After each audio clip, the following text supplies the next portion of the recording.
So, good morning, students. Next topic is lability and inertness of the octahedral complexes. So, what are labile complexes and inert complexes?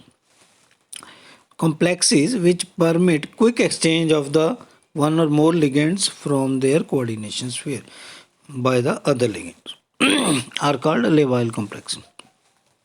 For example ये जो निकल और CN4 का complex है, अब अगर इस सोल्यूशन में डाला जाए CN14 के सोल्यूशन में डाला जाए तो क्या होता है, ये CN14 यहाँ पे लग जाएगा निकल के पास जाके और इसमें से एक CN बाहर आ जाएगा। तो ये देखिए, ये CN14 अंदर चला गया और एक CN बाहर आ गया सोल्यूशन में। तो इस तरह से जब लिगेंड एक्सचेंज हो जाते हैं, इस तरह के कॉम्प्लेक्सेस को बोलते हैं labile complexes. The complexes which either do not permit exchange of ligands और द एक्सचेंज इज स्लो, जिसमें ये एक्सचेंज नहीं होता या स्लो होता है, उसको हम इनर्ट कॉम्प्लेक्सेस बोलते हैं। तो it should be clearly understood that the inertness is nothing to do with the thermodynamic stability. इसका क्या मतलब है कि जैसे ये निकल और CN4 का कॉम्प्लेक्स है, ये थर्मोडाइनमिकली स्टेबल है बट कैनेटिकली लेबाइल है। तो स्टेबिलिटी के साथ लेबिलिटी का कोई रिलेशन नहीं है। कोई भी कंपाउंड स्टेबल हो सकता है लेकिन लेबाइल भी हो सकता है। On the other hand this complex is thermodynamically unstable, लेकिन थर्मोडाइनमिकली अनस्टेबल है कोबाल्ट और ammonia complex but kinetically inert है। तो इसका उल्टा भी कि कोई भी कॉम्प्लेक्स अनस्टेबल भी हो सकता है और इनर्ट भी हो सकता है। तो आगे चलते हैं। Interpretation of the liability and inertness.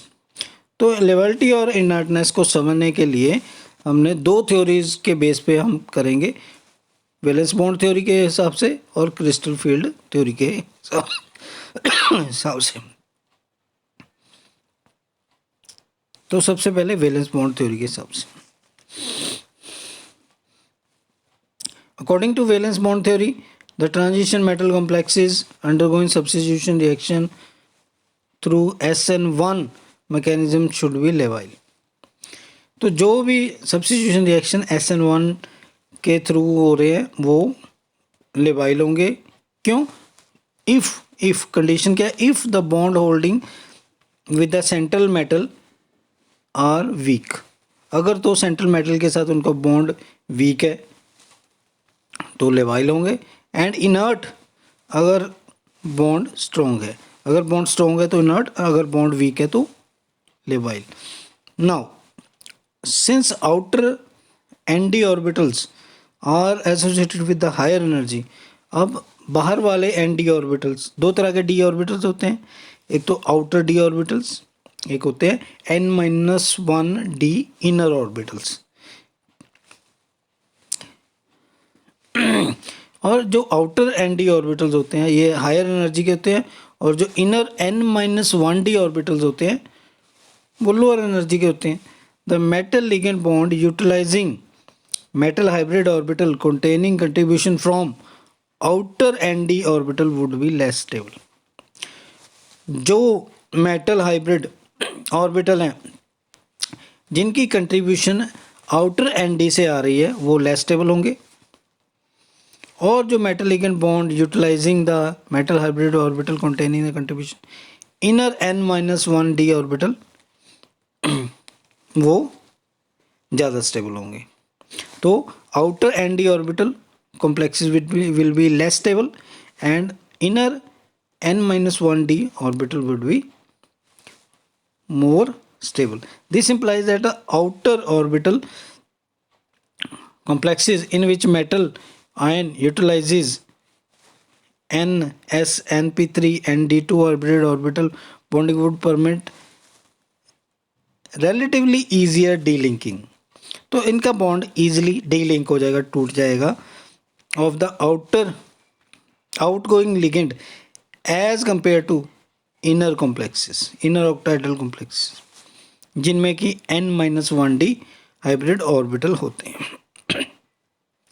तो आउटर, क्योंकि outer ND orbital are less stable, उनका बॉन्ड इजीली टूट जाएगा। इनर N-1D ऑर्बिटल स्ट्रोंगर, उनका बॉन्ड इजीली नहीं टूटेगा।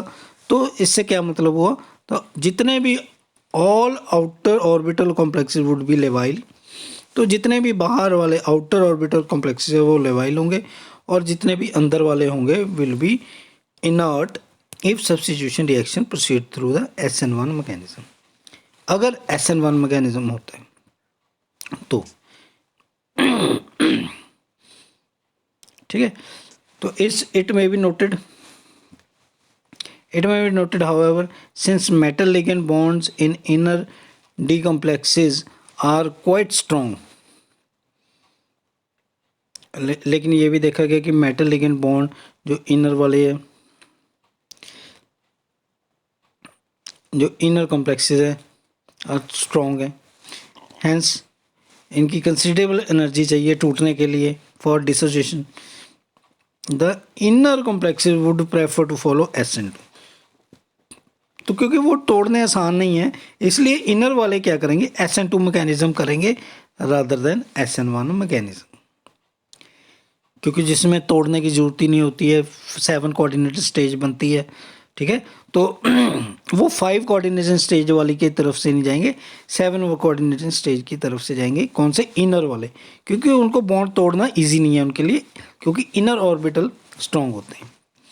ऐसे ही outer orbital complex will follow SN1 mechanism, तो जितने भी आउटर वाले होंगे वो SN1 मैकेनिज्म फॉलो करेंगे। The dissociation SN1 is also preferred for outer orbital because these would need to utilize the additional higher energy ND orbital, क्योंकि इनके लिए अब आउटर के लिए एडिशनल ND ऑर्बिटल चाहिए होगा 7 कोऑर्डिनेटेड स्टेज के लिए, जो कि अलाउड नहीं है, पॉसिबल नहीं है, विच इज़ नॉट पॉसिबल। तो इसीलिए भी आउटर वाले SN1 को ही प्रेफर करेंगे। तो यहाँ तक समझ आ गया। तो some inner orbital complexes containing metal ions with at least one empty n-1 d orbital which can accommodate electron from incoming nucleophile would facilitate the formation of 7 coordinated intermediates। तो कुछ इनर कॉम्प्लेक्सेस जो metal हैं with at least one empty can accommodate electron from incoming nucleophile would facilitate 7 coordinated। तो इस तरह के complex, अब जो इनर कॉम्प्लेक्सेस है वो भी लेवाइल हो सकते हैं, लेकिन वो कब हो सकते हैं, जब उनके पास जो बाहर से न्यूक्लियोफाइल आ रहा है उनको रखने के लिए, यानी कि 7 कोऑर्डिनेट स्टेज बनाने के लिए एम्प्टी ऑर्बिटल्स होंगे n-1 d। सच लेवाइल इनर ऑर्बिटल्स आर, कौन से होते हैं वो, ऑक्टाइडल कॉम्प्लेक्सेस ऑफ ये वाले D0 सिस्टम वाले, D1 सिस्टम वाले, ऑक्टाइडल कॉम्प्लेक्सेस ऑफ D2 सिस्टम्स वाले।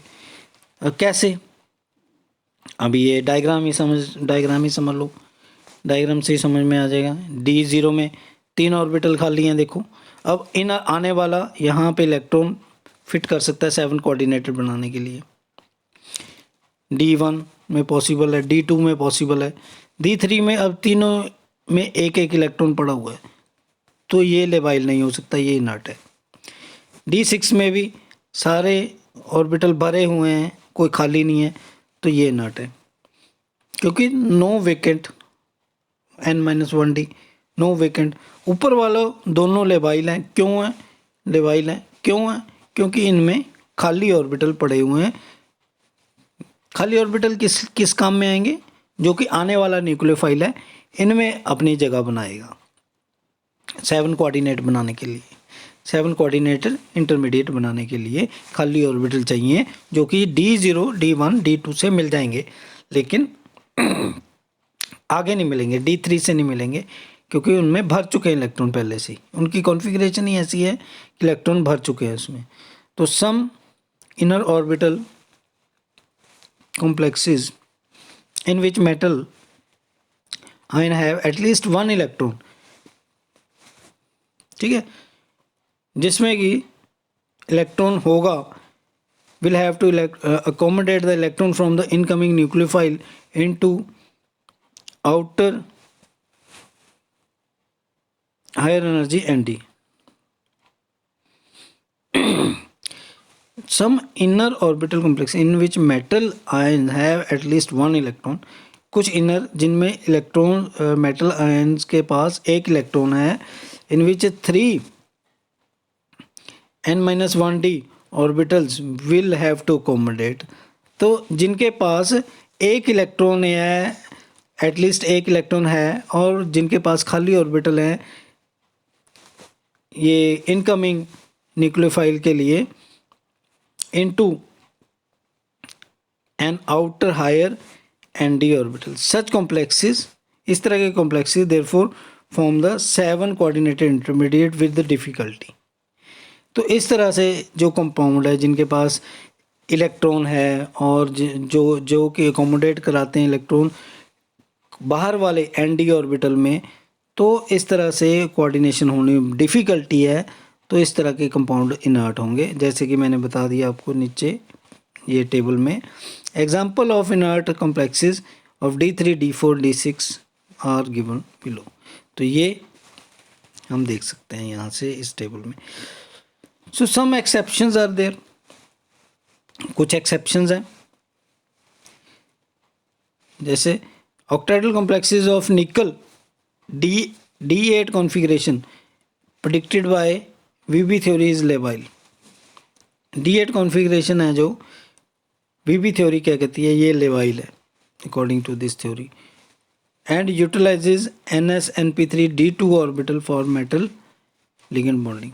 बट एक्सपेरिमेंटली पता चला है कि ये इनर्ट है. तो ये जो एक्सेप्शंस हैं ये क्रिस्टल फील्ड थ्योरी बताएगी. तो नेक्स्ट आ रहा है, ये तो हो गया यहाँ तक वैलेंस बॉन्ड थ्योरी के हिसाब से. नेक्स्ट है क्रिस्टल फील्ड थ्योरी के हिसाब से. अब क्रिस्टल फील्ड थ्योरी के हिसाब से देखते हैं. Before we discuss the crystal field theory to explain the inertness and octahedral complexes, it would be worthwhile to differentiate between activation energy and the crystal field theory. तो उससे पहले activation energy और crystal field activation energy के बारे में पता होना चाहिए. एक्टिवेशन एनर्जी क्या है? Activation energy is defined the energy required to transform reactive complex into transition state. तो रिएक्टिव कॉम्प्लेक्स को ट्रांजिशन स्टेट बनाने के लिए जितनी एनर्जी चाहिए होती है वो सारी एक्टिवेशन एनर्जी है. क्रिस्टल फील्ड एक्टिवेशन एनर्जी, अब क्रिस्टल फील्ड एक्टिवेशन CFAE क्या है? CFAE is defined as the change in the crystal field CFAE when a reacting complex is transformed into transition state.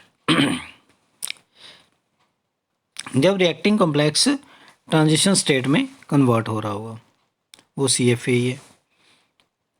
ठीक है, CFAE क्या है?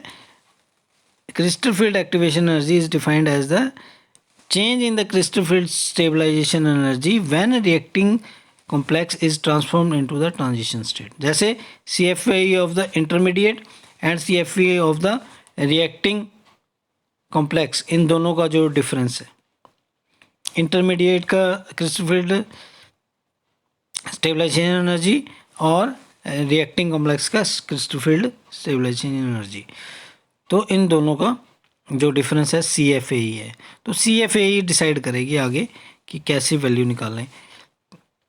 The crystal field activation is only part of the overall energy. Since the geometries of the reacting complex and the intermediates are different, the order, the extent of splitting of the d orbital of the metal in the two species would be different.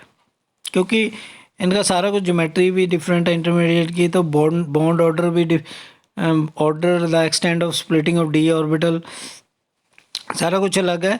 Since hence crystal field CFAE SC of the reacting complex would be different from the CFSC of intermediate. तो ये अलग अलग ही होंगी. तो क्या calculation of CFAE, तो ये कैसे assumption, इन assumption पे based है. क्या assumptions हैं? Geometry of the reacting complex is assumed to be octahedral. Even 6 ligands are not identical. जबकि ऐसा होता नहीं है। 6 लिगेंड अगर अलग अलग होंगे तो कंप्लीटली ऑक्टाहेड्रल नहीं माना जाएगा, पर फिर भी हम कहते हैं, ये हम इग्नोर करते हैं और ये मानते हैं कि ऑक्टाहेड्रल है। Inter electronic repulsion among D electrons are assumed to be negligible. Inter electronic repulsions जबकि नेग्लिजिबल नहीं होती, फिर भी मानते हैं negligible. D Q value of the assume to be same as the D Q of the intermediate, जबकि ऐसा होता नहीं है, लेकिन फिर भी हम मानते हैं कि होता है। ऐसा क्यों कर रहे हैं? क्योंकि हम कैलकुलेशन को सिंपल करना चाहते हैं। Jahn Teller effect causes distortion in octahedral geometries assume to be negligible, जबकि नेग्लिजिबल होता नहीं है, तो हम ये भी मान रहे हैं। तो ये चीज़ें हमने मान ली हैं कि ये मिनिमम है, जबकि नहीं है, जबकि होती हैं, कुछ वैल्यू होती है इनकी। क्यों? कैलकुलेशन ईजी करने के लिए। Because of the drastic consumptions some of the value come out to be negative. तो CFA की वैल्यू नेगेटिव आ जाएंगी, कुछ पॉजिटिव आएंगी, कुछ ज़ीरो आएंगी, बट एक्चुअली में नेगेटिव कभी नहीं होती। फिर भी क्योंकि हमने अब अजम्पशन मांग ली है तो एरर तो आएगा, इसलिए नेगेटिव भी आएंगी। चलो हम मान लेंगे, चलो नेगेटिव भी आती हैं। According to crystal field theory if CFE, अब क्रिस्टल फील्ड थ्योरी के हिसाब से अगर CFE नेगेटिव और ज़ीरो और लो है तो reacting complex would require less energy to transform into the intermediate. तो नेगेटिव और ज़ीरो और लो है, इसका मतलब कि रिएक्टिंग कॉम्प्लेक्स को कम एनर्जी चाहिए इंटरमीडिएट बनाने के लिए। अगर ये ज़्यादा है तो इसका मतलब रिएक्टिंग कॉम्प्लेक्स को ज़्यादा एनर्जी, मोर एनर्जी, ऊपर वाला लेस एनर्जी, ये more energy for its transformation into the intermediate. Sorry, it would kept in the mind, तो ये कैप्ट माइंड में देखना पड़ेगा कि CFA is the only part of the total activation energy. Valid comparison of liability on the basis of CFA made only if the other factor which contribute to the activation energy are more और less are same. ठीक है, so this implies that complexes should be more or less identical except for the configuration of the metal ion and there should be involved in the similar type of reactions। तो ये assumptions है, ये माननी पड़ेंगी। तो CFAE and SN1 reaction, तो अब value आती है CFAE और SN1 रिएक्शन की। Let us interpret the lability of the complex involved in the SN1 mechanism। Under normal condition, SN1 proceed towards through the SP intermediate instead of TBP। तो CFAE of octahedral complexes of SN1 reaction through SP are given in table 2। तो CFAE calculate की और ये table बनाया SN1 के लिए, तो ये टेबल बन गया। Crystal field energy, activation energy CFAE, ये CFAE for week field complexes, ये CFSC है किसके लिए? ऑक्टाहेड्रल कॉम्प्लेक्सेस के लिए, और ये स्क्वायर पिरामिडल के लिए। और इन दोनों का डिफरेंस जो है CFAE है। तो हमने ये CFAE वैल्यूज़ देखनी है। ऐसे ही स्ट्रॉन्ग फील्ड के लिए, स्ट्रॉन्ग फील्ड आप समझते हैं, आई होप आप समझते हैं स्ट्रॉन्ग फील्ड और वीक फील्ड कॉम्प्लेक्सेस।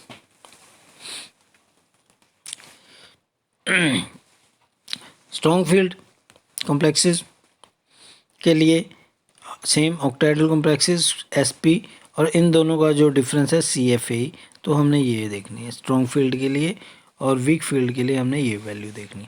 अब ये टेबल बन गया D0 के लिए, D1 के लिए, सब के लिए टेबल बन गया, D0, D1, D2, D3 सब के लिए टेबल बन गया।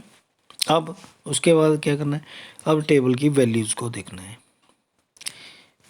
देखो क्या देखना है टेबल से, from the table 2 among the weak field complexes those containing D0, D1, D2, D4, D5, D7, D have negative और ज़ीरो। ठीक है, वीक फील्ड में ये देखो, ये सारी वैल्यू नेगेटिव और ज़ीरो हैं, D0 की नेगेटिव, ये नेगेटिव, D2 नेगेटिव, इसको छोड़ के आगे D4 negative, D5 zero negative negative, ये पॉजिटिव है नेगेटिव ज़ीरो। तो ये सारी values D0 D1 D2 D3 को छोड़ के D4 D5 D6 D7 D8 को छोड़ के D9 D10 सारे नेगेटिव हैं। तो ये सारे नेगेटिव और ज़ीरो हैं जो, क्योंकि इनको कम एनर्जी चाहिए तो ये लेबाइल होंगे, these are labile. Whereas D3 D8 configuration have positive, इनके लिए ज़्यादा एनर्जी चाहिए, therefore they are slow to react. अब स्लो टू रिएक्ट बोला, इनर्ट नहीं बोला, लेस लेबाइल कह सकते हैं, इनर्ट हो गए, आगे देखेंगे। तो D3 और D8 को छोड़ के बाकी सारे लेबाइल हैं, ज़्यादा लेबाइल हैं। इसमें स्ट्रॉन्ग में, वीक में ये वीक है। अब स्ट्रॉन्ग फील्ड के बारे में देखते हैं, स्ट्रॉन्ग फील्ड में ये देखते हैं। अभी ये कॉन्फ़िगरेशन है स्ट्रॉन्ग फील्ड की, D1 D2 D3 negative, sorry D0 D1 D2 D3 positive, D4 positive, D5 point में पॉजिटिव है, D6 positive, D7 negative, D8 positive,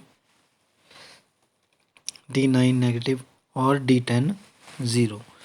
तो इससे क्या पता चलता है, ये पता चलता है कि स्ट्रॉन्ग फील्ड कॉम्प्लेक्सेस में D0 D1 D2 D7 D9 D10 configuration negative और ज़ीरो है और ये लेबाइल हैं, इनको कम एनर्जी चाहिए। Therefore those containing D3 D4 D5 D6 D8 है positive, therefore slow to react, ये स्लो टू रिएक्ट होंगे और इनकी रिएक्टिविटी इस तरह से पाई गई है, D6 D3 D8 D4 D5, ये स्लोएस्ट ये फास्ट। ऐसे ही CFE और SN2 का रिएक्शन। अब इसमें देखो बच्चों, ये आपको टेबल की वैल्यूज़ चाहे रहे या ना रहें, लेकिन इसमें आपको याद रखना पड़ेगा साइन, कि इसमें आपको साइन, ये ज़ीरो, ये negative negative positive negative negative negative zero negative negative positive negative zero. तो ये आपको CFA के साइन याद रहने चाहिए कि D3 और D8 को छोड़ के बाकी सारे ज़ीरो, और तो ये वैल्यू आपको याद रहनी चाहिए। ऐसी इसमें भी आपको याद रहनी चाहिए कि नेगेटिव है पॉजिटिव है, एटलीस्ट इतना तो याद रखना पड़ेगा आपको। भले ही वैल्यूज़ याद ना रहें, लेकिन पेपर में क्वेश्चन आ गया तो आपको साइन याद रखने पड़ेंगे कि इनके साइंस कितने हैं, नेगेटिव है पॉजिटिव है क्या है, ठीक है।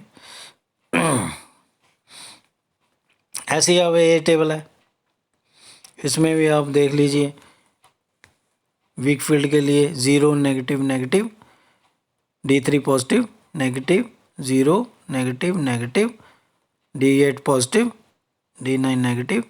तो ऑलमोस्ट पहले जैसे ही SN2 के लिए भी, वीक फील्ड के लिए सेम। अब यहाँ पे भी zero negative negative positive, D3 negative positive positive negative positive positive negative. तो ये, तो अब इसका रिजल्ट इस टेबल से, weak field complexes those containing D0 D1 D2 D4 D5 D6 7 configuration either negative और zero, such complexes would be labile, और D3 D8 positive है, स्लो टू रिएक्ट। तो ये सेम SN1 जैसा ही आप देखेंगे वैल्यूज़ हैं सेम इसकी। अब इसकी वैल्यूज़ क्या हैं दूसरे की, स्ट्रॉन्ग फील्ड ऑक्टाहेड्रल कॉम्प्लेक्सेस की, those containing D0 D1 D2 D4 D7 D9 D10 have negative और zero, such complexes will be labile. तो ये लेबाइल होंगे। तो ऊपर वाले से कंपेयर करते हैं, इसके क्या हैं, इसके क्या थे, D0 D1 D2 D7 D, ठीक है, ये थे 0 1 2 7 9 10। इसमें क्या है 0 1 2, इसमें 7 नहीं है, 7 है, 9 10, इसमें सॉरी 4 आ गया एक्स्ट्रा, उसमें 4 नहीं था, इसमें D4 आ गया एक्स्ट्रा। बाकी सेम, इसमें D3 D5 D6 D8 positive है और ये स्लो टू रिएक्ट यानी कि लेबाइल होंगे। तो ये तो थोड़ा सा फ़र्क आया SN1 SN2 में कि ये D4 का, बाकी रिज़ल्ट बिल्कुल सेम है SN1 और SN2 के CFI वैल्यूज़ में। तब ये दोनों टेबल्स को देख के क्या कंक्लूजन निकाला कि octahedral complex with metal complex configuration D3 spin pair D5 D6 would be slow to react by SN1 SN2 mechanism. Similarly, octahedral complex with the D8 would slow to react whatever be the strength, however whatever be the mechanism of the substitution. तो ये पहला result. दूसरा, octahedral complex of the metal configuration 0 1 2 spin free D4 D5 D6 D7 D9 D10 would be labile, either of the two, कोई भी mechanism हो labile ही होंगे। तो ये रिजल्ट निकाला। अब this it is evident from discussion VB and C5 CF theory complete agreement में होती हैं। D0 D1 D2 spin free D4 D5 D6 D7, ये VB थ्योरी और CF थ्योरी दोनों एग्रीमेंट में हैं। और inertness D3 spin pair D4 D5 D6 system. But disagreement था, कहाँ पे डिस एग्रीमेंट था? D8 सिस्टम में। वो कहती थी VB theory D8 system labile है, CF थ्योरी कहती है इनर्ट है। तो एक्सपेरिमेंटल किसके फेवर में है? CF थ्योरी के फेवर में। CF थ्योरी में ये देखा गया, एक्सपेरिमेंट में ये देखा गया कि ये इनर्ट है, D8 इज़ इनर्ट। D8 होती किसकी है? निकल। तो ये क्वेश्चन निकल के बेस पे भी आ सकता है, निकल 2 इज़ इनर्ट और labile, explain on the basis of VB theory and CF theory. तो ये सारी कहानी जो भी है, इतना लेक्चर हुआ, सिर्फ इसी बात का आंसर है कि D8 और निकल 2 कॉम्प्लेक्स, D8 कॉम्प्लेक्स और निकल 2 कॉम्प्लेक्स। बच्चे ये बहुत इंपॉर्टेंट क्वेश्चन है, पेपर में आएगा कि इसके इनर्टनेस और लिबर्टी के बारे में बताइए on the basis of crystal field theory and VB theory. तो ये सारी कहानी जितनी भी अभी तक बताई है सारा बताना पड़ेगा। Is found to be much slower than the weak field. तो ये इतना स्लो है, Fe2 D6 और CO2 D7 से भी स्लो है। ठीक है, तो ये यहाँ तक हो गया। अब इसके बाद आ जाता है, कई बार क्वेश्चन आ जाता है कि liberty of non transition metal complexes के बारे में बताइए कि इनकी लिबर्टी के बारे में। तो VB theory, all the non transition metal complexes of the outer orbital are labile. तो VB थ्योरी के हिसाब से तो जितने भी आउटर है सारे लेबाइल है। CF थ्योरी नॉन ट्रांजिशन को लेबाइल कहती है, और सिंस क्योंकि CFA in the two cases are zero respective whether it proceed from SN1 SN2। ठीक है, तो फैक्टर कंट्रोलिंग लेबिलिटी क्या है इन नॉन ट्रांजिशन की बात हो चुकी, अब नॉन ट्रांजिशन फैक्टर कौन से हैं? चार्ज, सेंट्रल मेटल पे चार्ज कितना है, greater the positive charge lesser the liability. जितना चार्ज होगा उतनी लेबिलिटी कम होगी, तो जितना चार्ज बढ़ता जाएगा उतनी लेबिलिटी कम होगी। Highest the oxidation state least labile, क्योंकि स्ट्रॉन्ग हो जाएगा, बॉन्ड स्ट्रॉन्ग हो जाएगा। Size of the central atom, smaller the size lesser is the lability. कि if we assume the bonding in non transition is predominantly ionic, क्योंकि ये ionic bond होता है ज़्यादातर। तो जितना स्मॉल होगा मेटल का size, smaller would be the metal ligand bond length and greater would be the attraction. तो उतने बॉन्ड स्ट्रॉन्ग होगा जितना मेटल का साइज स्मॉल होगा, बॉन्ड स्ट्रॉन्ग हो, अट्रैक्शन ज़्यादा होगी, अट्रैक्शन ज़्यादा होने से लेबिलिटी कम हो जाएगी, लेबाइल नहीं हो पाएगा वो। Charge, next is the charge is to ionic ratio. तो greater the ratio of the charge on the complex to the size of the central metal ion, lesser will be the lability। तो greater the ratio, जितनी ज़्यादा ratio होगी charge की to the size of the central metal ion, lesser will be the lability. ठीक है, जितना charge, क्योंकि attraction ज़्यादा होगी अगेन। उसके बाद geometry, tetrahedral square planar complexes compare to octahedral offer better sites for attack. Therefore, for the same type of metal, square planar और tetrahedral ज़्यादा लेवाइल होते हैं ऑक्टाहेड्रल से, क्योंकि इनके पास ऑब्वियसली 4 की कोऑर्डिनेशन नंबर है, 4 कोऑर्डिनेशन नंबर है, तो इसके पास साइड्स खाली हैं अटैक के लिए, तो वो लेबाइल हो जाएंगे स्क्वायर प्लेनर और टेट्राहेड्रल। ऑक्टाहेड्रल के पास 6 साइड्स भरी हैं, तो 7वीं के लिए उसके पास जगह नहीं है, इतना लेबिलिटी उसकी कम हो जाएगी। तो ये लेक्चर आज तक का, और ये जो यहाँ तक हो गया। अब जो आपका यूनिट 3 का जो चैप्टर नंबर 2 है यहाँ पे ओवर हो गया। इसके बाद यूनिट 4 स्टार्ट होगा। Okay, thank you.